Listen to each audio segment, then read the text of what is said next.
Magandang hapon po sa inyong lahat. Ito po si Dr. Jeff Ho. Nandito po tayo sa clinic at ipatuloy po natin yung ating live consultation. Okay, meron po tayong pasyente sa harap ko, no? Natay usa ka pasyente. Pila edad, ilang taon na po kayo? 17. 17. Ayan. Cute kay Tingo. Cute ang boses. Okay. Parang malaki atang tiyan ninyo. Hindi kayo buntis? Ay, hindi. Okay. Wag mo na magkipagrelasyon. Lalo wag kayong magpaganon. Kasi aral muna kayong mga kabataan. Huwag kayong pumasok sa isang gawain na hindi makakatulong sa inyong pag-aaral, sa inyong magiging career.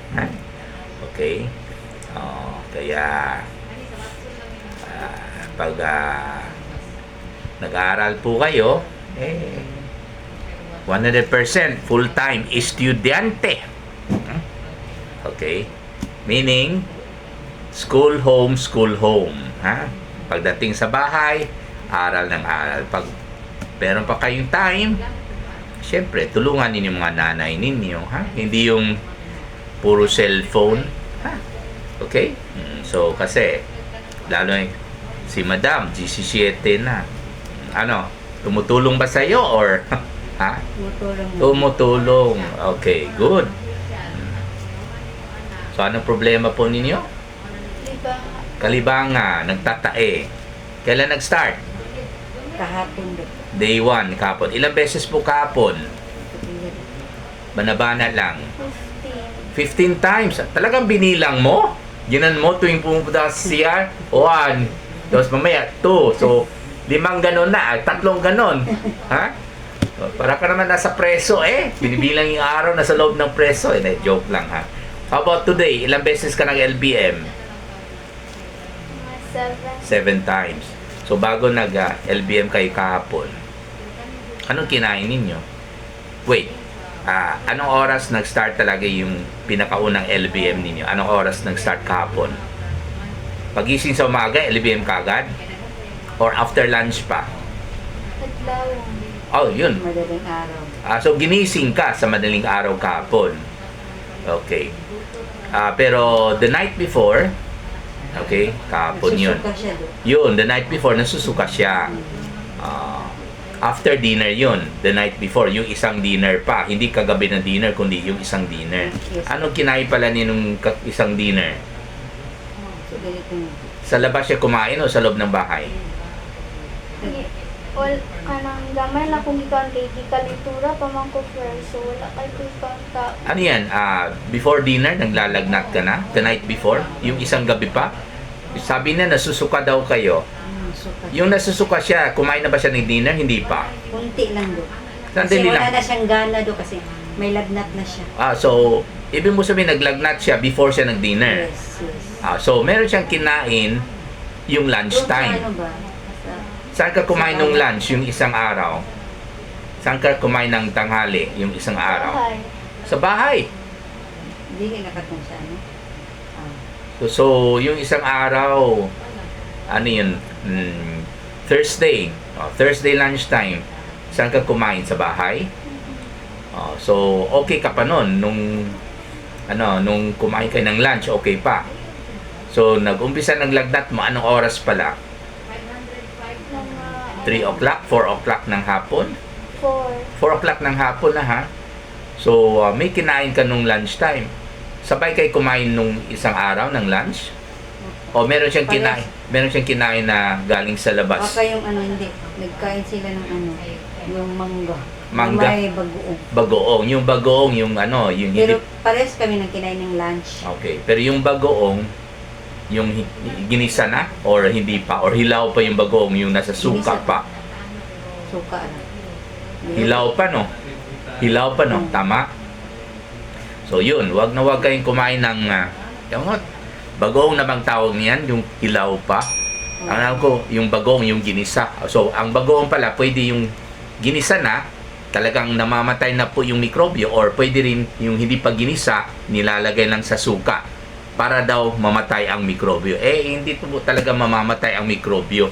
Okay, kahit ilagay pa ninyo yung suka. Pwede rin may mamatay na mikrobyo, pero malamang, okay, meron talagang mikrobyo ang matira pa. Okay, pag hindi niyo ginisa yung bagoong. Siya lang kumain ng mangga at bagoong nun, or meron pa siyang kasama. Yung mga kapatid niya. Pero hindi nagtatay yung Hindi ibang. Baka kumain ka ng pinakamarami sigurong bagoong, tama po ba? Mangga. At bagoong Oo. syempre. Ayun. So malamang contaminated food, no? Okay, yung bagoong na contaminated. Okay? Or sa loob mismo ng bituka ng mga yung bagoong mismo, di ba? Mga malilit na isda yan, di ba? Opo. So yung yung bituka nila mismo, nandiyan na po yung mga mikrobyo. Okay? So talagang built-in na mikrobyo, hindi yung na-contaminate. Okay, nasa loob na mismo sa bituka ng isda. Kasi itong mga malilit na isda, syempre lumulunok sila ng tubig sa dagat, di ba? Ang daming dumudumi sa dagat. Okay, yun.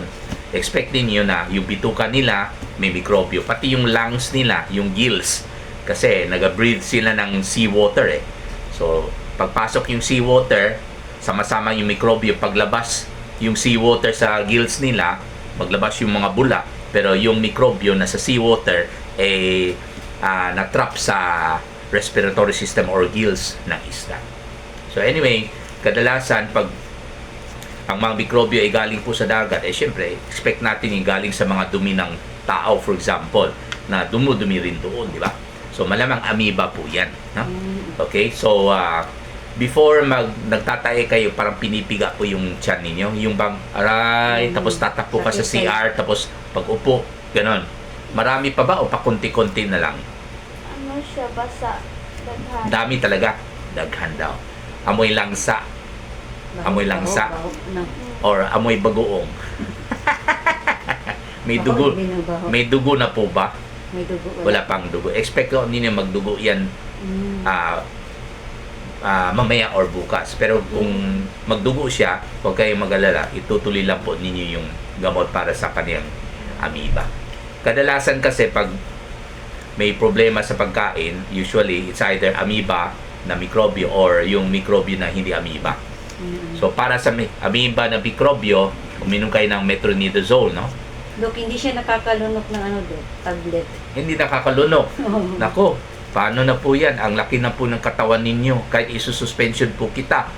Isusuka niya, Dok, pag tablet. Oo nga. Kung isususpension kita, nako, sa totoo lang, sa isang araw, baka kailangan mo ng 2 bote. Kasi ang pag-compute ng dosage ng metronidazole, for example, ay based sa timbang. Baka kailangan mo ng 2 bote sa isang araw. Nako, 7 araw ito. 14 na bote ito. Paano na yan? Pwede rin ho ba na yung tablet tapos idurugin po ninyo, ipatunaw ninyo kahit sa juice para medyo masarap ng konti. Yun na lang po. So anyway, pag amoeba, ang binibigay po natin ay metronidazole, 500 mg tablet, 1 tablet 3 times a day for 7 days. Para sa mikrobyo na hindi amoeba, kasi usually mix ang infection, pwede siya mainom ng ciprofloxacin, 500 mg tablet, 1 tablet 2 times a day for 7 days. Para sa yung pinipiga na sa bitukan niya, kasi nagagalit yung bitukan niya, kasi may mikrobyo, pwede siya mainom ng dicyclovir, 2 tablets 3 times a day for 3 days. At pwede na rin po ito para sa kaniyang suka or yung pagsusuka. Kasi syempre, dahil po sa pinipiga ng bitukan niya, feeling rin niya na nasusuka siya or kaya pwede siyang sumuka dahil sa pagpiga. So hindi na po kailangan siya uminom ng gamot para sa pagsusuka or nasusuka, katulad ng yung mga metoclopramide or yung mga domperidone, no? So dicyclovir would suffice. Okay, kumbaga gamutin natin yung sakit na yun po ang sanhi ng pagsuka niya or pagsusuka niya. Okay? So, yun lang. So, ang mga bawal po, as usual, okay, yung gatas, wag po muna. Yung soft drinks, wag po muna. Yung iced tea at saka milk tea, wag po muna. Lalo yung alak, hindi po pwede yan. So, ang para sa kanya po, pwede po siya tubig, pwede po siya mga sweet juices para to provide calories and potassium, mga sweet juices, no? Okay, pwede rin po siya yung mga Hydrate or Oresol na ititimpla nila. Okay? Yung ano, Dok, yung Pocari Sweat. Okay, yung Pwede rin yung Pocari Sweat. Okay? Or even Gatorade. Ha? Okay. Okay. Pagdating sa prutas, hanggang tunda na saging, tundan na saging, at saka apple. Yun lang po. Okay? Yung ibang klaseng saging, huwag po. Ha? Tundan na saging at saka apple. Of course, pwede siyang kumain ng mga pansit, bihon, sotanghon. Pwede siyang kumain ng mga noodles. Okay naman po. Konting prito, fried chicken, fried fish, okay naman po. Wala naman po masama yung may konting mantika. Ha? Pero wag po muna yung french fries, patatas, at saka kamote. Baka lalo magkakaroon siya ng gas. No? At saka yung junk food, wag po muna. Okay? So, mag-ingat na po kayo sa sunod. No, wag na po kayo kumain ng bagoong na hindi po ninyo ginisa. Ha? Okay? At saka ano pa? So, wala po kayo ibang problema. Wala na po. Okay. So, maraming salamat po.